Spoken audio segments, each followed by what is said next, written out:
Bonjour à toutes et à tous, je suis ravie de vous retrouver pour Libre Ensemble, votre rendez-vous de la laïcité. Chaque année, en Belgique, environ 18 000 femmes interrompent volontairement leur grossesse. Des avortements qui se font bien souvent dans le silence. Or, c'est ce silence qui nourrit la honte des femmes et qui construit le tabou autour de l'IVG. Aujourd'hui, des femmes prennent la parole, elles acceptent de témoigner pour briser les tabous, pour montrer aussi que chaque vécu est différent et qu'il n'y a pas qu'une seule raison qui pousse les femmes à avorter. Derrière les chiffres se cachent des histoires singulières. On va en parler aujourd'hui dans notre émission avec nos trois invités. Déjà, bonjour à tous les trois, à toutes les trois. Donc, Dominique Costermans, vous êtes journaliste, auteur et vous venez de publier aux éditions Courte Ligne L'impensé de l'IVG, qui reprend donc le témoignage de 12 femmes ayant avorté, 12 expériences singulières, 12 récits sans jugement. Alors, nous accueillons également Siam Zetouni. Vous êtes gynécologue au sein notamment du service de gynécologie obstétrique de l'hôpital Erasme à Bruxelles.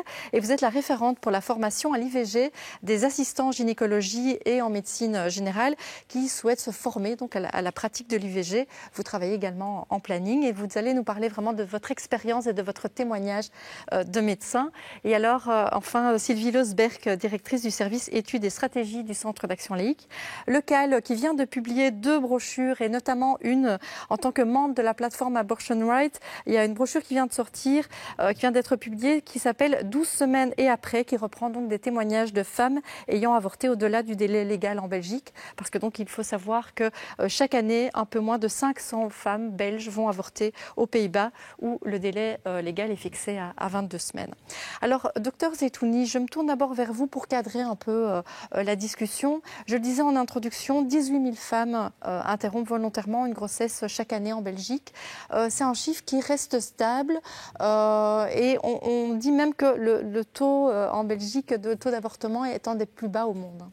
Alors oui, effectivement, il s'agit d'un chiffre qui reste stable au jour d'aujourd'hui. On reste aux alentours de 18 000, 20 000 avortements depuis 2012. On note néanmoins des différences sur le profil des patientes. Là où il y a quelques années, c'était plutôt des adolescentes ou de jeunes adultes, on se rend compte qu'en réalité aujourd'hui, on a face à nous une patientèle plus âgée, plus aboutie dans sa vie de femme. Et on a probablement une évolution du profil des patientes qui demandent l'accès à l'IVG, sans doute en partie par l'information, l'accès à la contraception et des choses qui ont évolué à ce niveau-là dans les populations les plus jeunes. Oui, ça casse déjà un peu les tabous. On pense que c'est toujours les plus jeunes qui ont recours à l'avortement. C'est vrai que Sylvie Losberg, l'avortement, il est légalisé partiellement depuis 1990 en Belgique. Il est sorti du code pénal en 2018.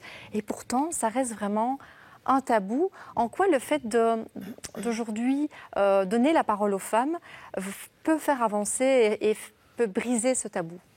Mais on l'a vu dans les dernières discussions au sein du Parlement et même dans les médias, quand il s'était agi d'améliorer les conditions de la loi, entre autres le délai légal pour recourir à une IVG, on n'entendait pas la voix des femmes.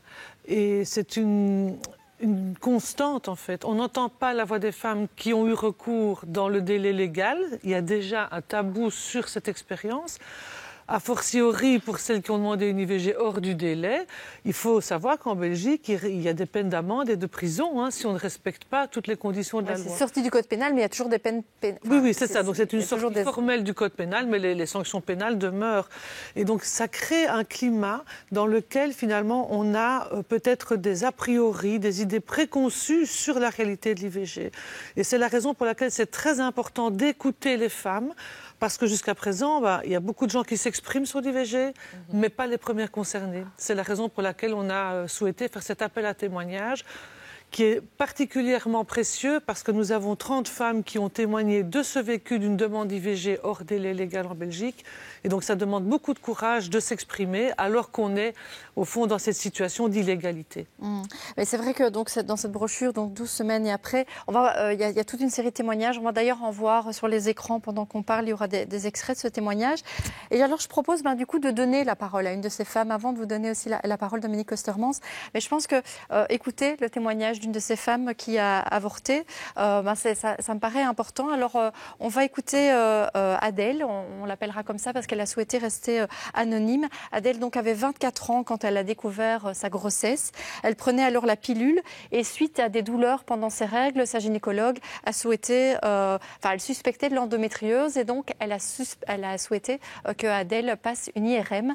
On écoute la suite de son témoignage quand elle va passer son IRM. J'ai bien lu toutes les consignes, je me suis déshabillée, je suis entrée dans la machine et on m'a dit que l'examen durait 20 minutes. J'ai été assez étonnée parce que ça m'a semblé très court. On m'a brutalement sorti de l'examen et on m'a dit « Allez vous rhabiller, bientôt on vient vous parler ». Et là, ils n'ont pas toqué avant d'entrer dans la salle où je me changeais. Ils ont ouvert la porte brusquement, ils étaient 2 en blouse blanche et ils m'ont regardé et m'ont dit « Mais madame, vous êtes inconsciente, vous n'avez pas lu les consignes. Quand on est enceinte, on ne fait pas d'IRM. » Et donc là, moi j'ai demandé « Pardon, vous pouvez répéter ?» Et là, c'est comme si je n'existais plus, ils se sont regardés, l'un a dit à l'autre « Tu ne lui as pas dit ?»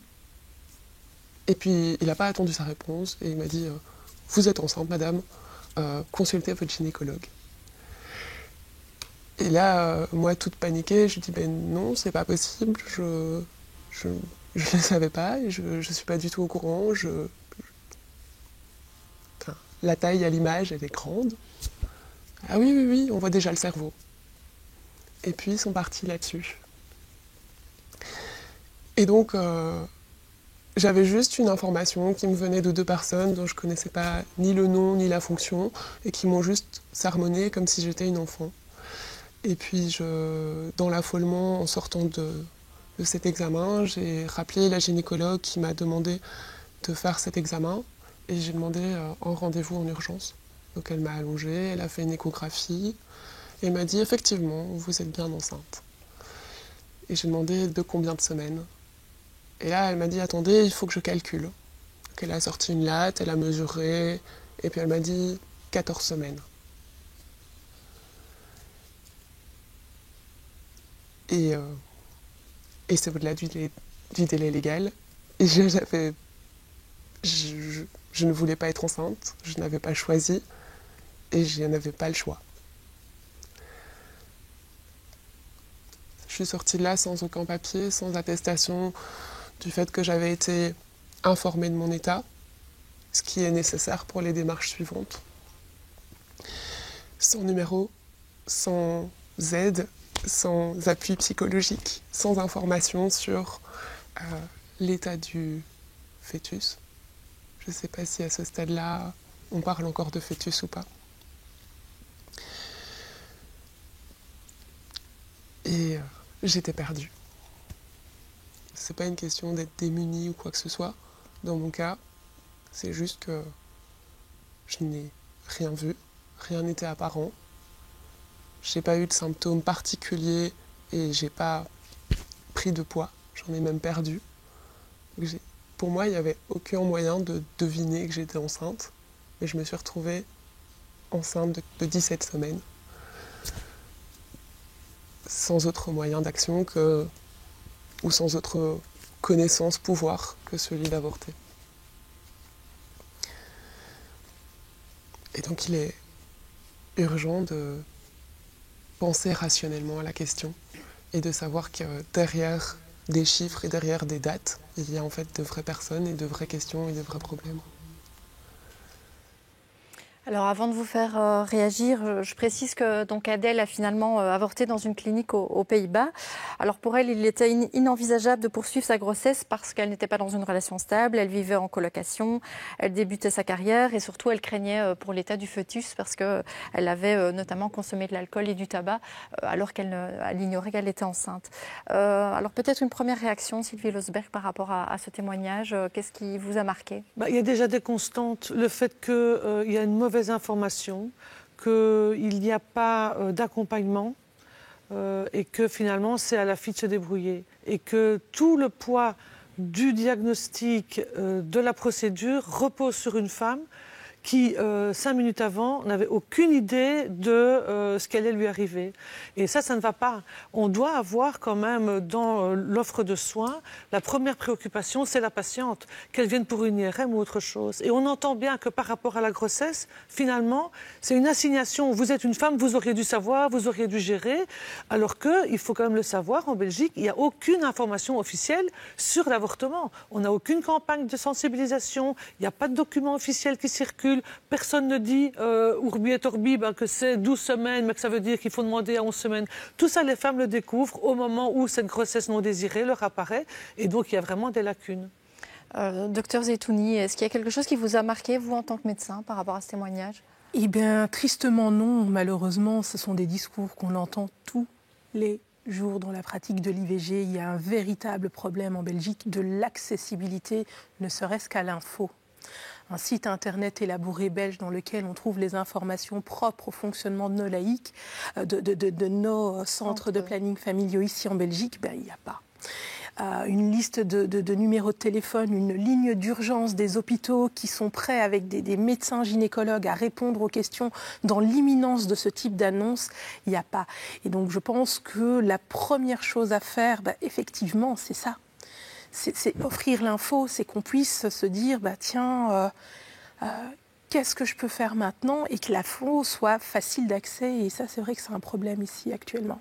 Alors ici, c'est vrai qu'on est dans le cadre d'une IVG, donc hors délai en Belgique, mais c'est vrai qu'Adèle nous disait, moi on m'a donné, finalement la gynécologue lui a quand même envoyé quelques scans avec un numéro de téléphone qui n'était plus d'actualité d'une clinique aux Pays-Bas. Elle a dû aller vers une collègue qui parlait bien néerlandais pour prendre rendez-vous. On voit que c'est quand même, une espèce de parcours du combattant. Alors pour ces femmes-là, mais de façon générale, effectivement, ça reste compliqué d'accéder à l'IVG, ça reste compliqué d'avoir la bonne information. Oui, tout à fait. Ça reste encore aujourd'hui compliqué d'avoir la bonne information, même en intra-hospitalier, même en rencontrant des gynécologues en formation, pratiquant l'IVG dans le cadre de leur formation et incapables de fournir à une patiente, notamment quand on est hors du cadre légal en termes de délai, une information pertinente sur qui va pouvoir l'aider et comment faire. Et on ne parle pas non plus de l'impact financier, du fait qu'il s'agit souvent de patientes plus précarisées. Vraiment, il y a beaucoup à faire à ce niveau-là, en tous les cas aujourd'hui. Oui, on estime plus ou moins à 1 000 € un avortement, par exemple, aux Pays-Bas. C'est ce qui ressort aussi dans les chiffres. C'est une des raisons aussi qui fait que certaines, dans cette brochure, estiment que, dans leur témoignage, disent en fait, moi, je n'ai pas pu aller aux Pays-Bas, ce n'était pas accessible pour moi. L'intervention jusqu'à 18 semaines, c'est 800 €. Au-delà de 18 semaines, c'est plus cher, c'est 1 100 €. Vous devez compter avec ça le prix du voyage. Et vous devez aussi être accompagné parce que vous êtes sous sédation pendant l'intervention, donc vous ne pouvez pas conduire, vous ne pouvez pas rentrer seul. Et donc ça suppose un soutien de l'entourage et ça suppose des moyens financiers. Ça suppose aussi de pouvoir se libérer pendant un jour ou deux. Ce qui n'est pas le cas de toutes les femmes, parce que toutes les femmes n'ont pas envie de dire, et la stigmatisation autour de l'IVG, elle s'exerce d'autant plus à ce moment-là. Et je voudrais rebondir sur l'accueil des médecins, parce que c'est vrai que les femmes doivent être informées, mais tous les praticiens de la santé doivent être formés à l'accueil de femmes qui sont face à une grossesse non désirée.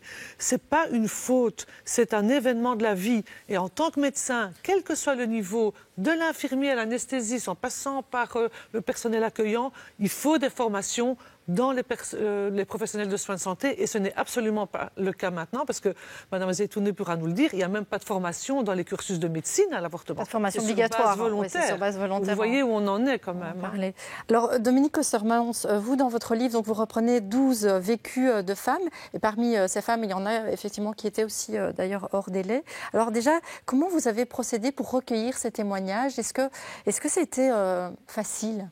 Non, je rebondissais sur une phrase qu'a prononcée Adèle qui disait que derrière les chiffres et les dates, il y avait une personne. Je rajouterais une histoire, une expérience singulière, des motivations particulières. C'est à l'occasion d'un débat sur les réseaux sociaux avec des propos stigmatisants tenus par l'une des participantes que j'ai un peu rebondi. Je me suis dit, mais qui sont les femmes qui recourent à l'IVG ?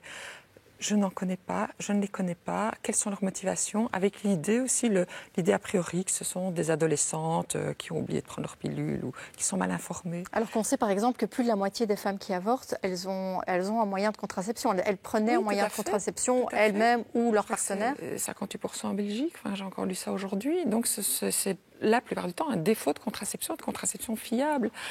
Et donc, j'ai mis une annonce sur les réseaux sociaux et j'ai rencontré 12 femmes. Ce n'est pas un échantillon représentatif, mais ça n'est pas l'intérêt de la chose. L'intérêt, c'est que ce sont 12 expériences singulières et 12 récits sans jugement. La première avait 13 ans et demi lors de l'IVG. C'était le résultat d'un viol. La plus âgée avait 42 ans, était déjà maman et c'était une grossesse non désirée. Et quand je les ai rencontrées, elles avaient entre 28 ans et demi et 74 ans. Donc on a un gradient historique aussi avec des recours à l'IVG d'avant la dépénalisation, des recours à l'IVG hors délai aux Pays-Bas et des recours à l'IVG qui se sont bien passés avec un gynécologue qui a dit à plusieurs reprises « je ne vous laisse pas tomber », qui a pris les choses en main. C'est vrai que c'est assez marquant dans votre livre, c'est qu'on voit que pour certaines, ça a été une épreuve, c'est quelque chose de douloureux. Pour d'autres, pas du tout. Flora, par exemple, elle dit voilà, moi j'ai eu un avortement de rêve, tout s'est bien passé. Mais il y a quand même une constante, c'est qu'aucune des femmes que vous avez rencontrées n'aurait voulu ne pas avoir le choix. Ça, elles le disent toutes, quoi. Ce sont des histoires particulières et le ressenti, le deuil éventuel, l'ambivalence, la tristesse, toutes ces choses humaines qui accompagnent parfois le recours à l'IVG ne sont pas systématiques et il y a aussi un soulagement inouï. Et enfin, dans cette ambivalence, on peut à la fois être triste, être lié à sa biologie, comme le dit Flora, et bon, qu'est-ce qu'on fait avec ce surgissement qu'on n'avait pas demandé, espéré, mais il y a du soulagement aussi parce que c'est impossible à accueillir. Et donc, quelles que soient les motivations, parce que vous avez dit à propos d'Adèle qu'elle était en colocation, qu'elle commençait sa carrière, mais quelles que soient les motivations, toutes disent « je ne voudrais pas ne pas avoir eu le choix ». C'est une constante en tout cas. Docteur Zitouni, le fait aujourd'hui que des femmes osent parler, alors ça reste compliqué par exemple d'en parler à visage découvert, certaines le font mais ça reste compliqué, mais le fait que la parole se libère quand même sur le sujet, pour vous ça fait partie de cette démystification de l'avortement? Alors en tous les cas ça y contribue et ça y contribuera et ça n'est que comme ça qu'on va améliorer effectivement la question principale qui est son accès. Je pense que le tabou, il vient effectivement d'un sentiment de honte. Les femmes, elles ont toujours ce besoin déjà de se justifier. Moi, je suis toujours surprise d'avoir une patiente qui m'explique toutes les motivations qui la poussent à ce choix, alors qu'elle me dirait simplement « non, je ne veux pas être enceinte, ça me suffirait pour accéder à sa demande ». Alors je pense qu'il faut l'entendre en termes de soignant, parce que ça peut l'aider, mais je n'ai pas besoin de savoir pourquoi.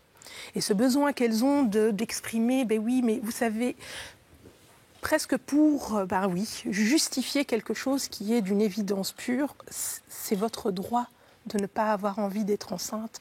Et donc oui, ce tabou, il vient de plein de choses et je pense qu'il vient aussi du fait qu'on parle malgré tout de l'ordre de l'intime.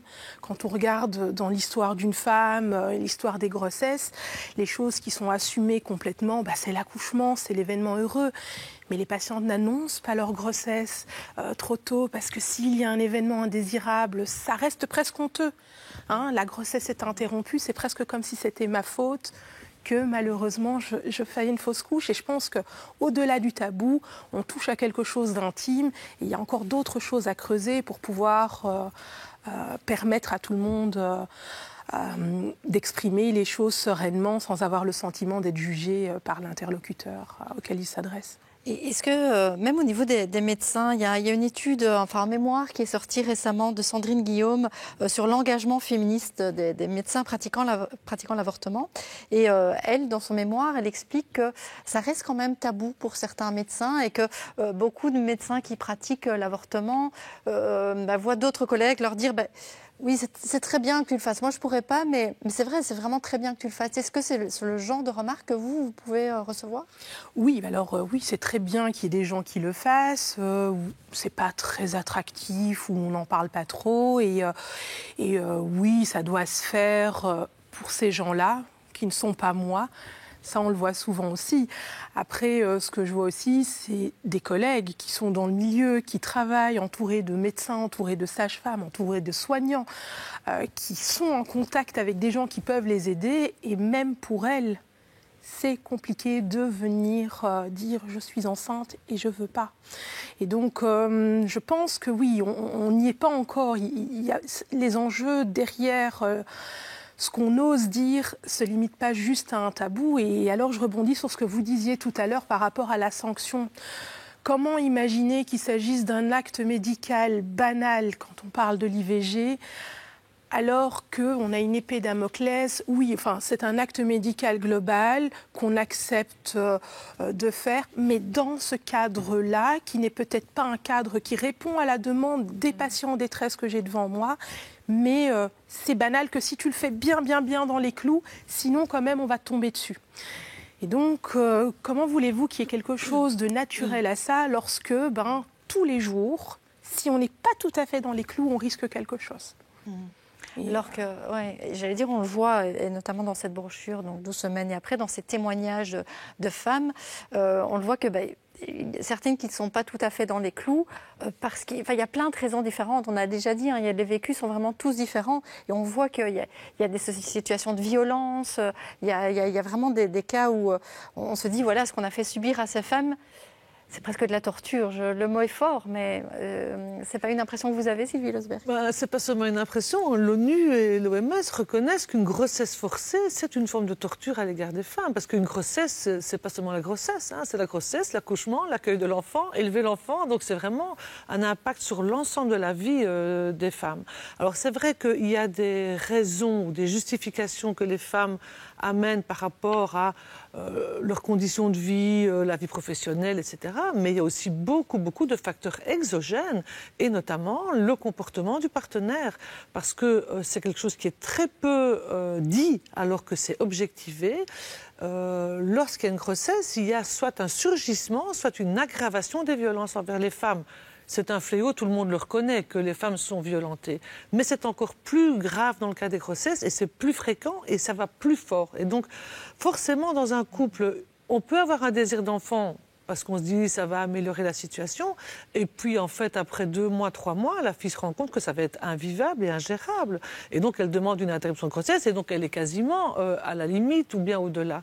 Et vous avez la question des viols. Vous savez qu'une femme sur 5 en Belgique a subi un viol. On ne parle jamais des grossesses consécutives au viol.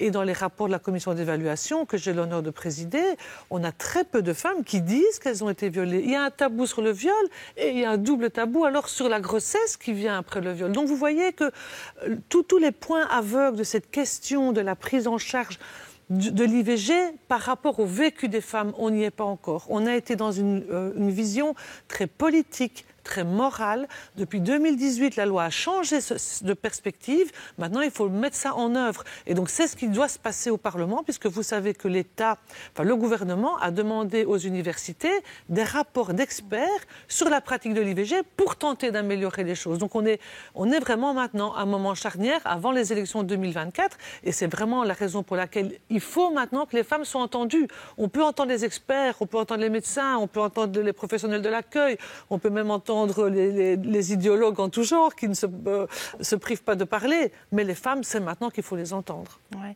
Dominique Ostermans, est-ce que justement les femmes qui ont témoigné, le fait d'avoir témoigné, ça les a fait avancer? Est-ce que certaines vous disent, maintenant...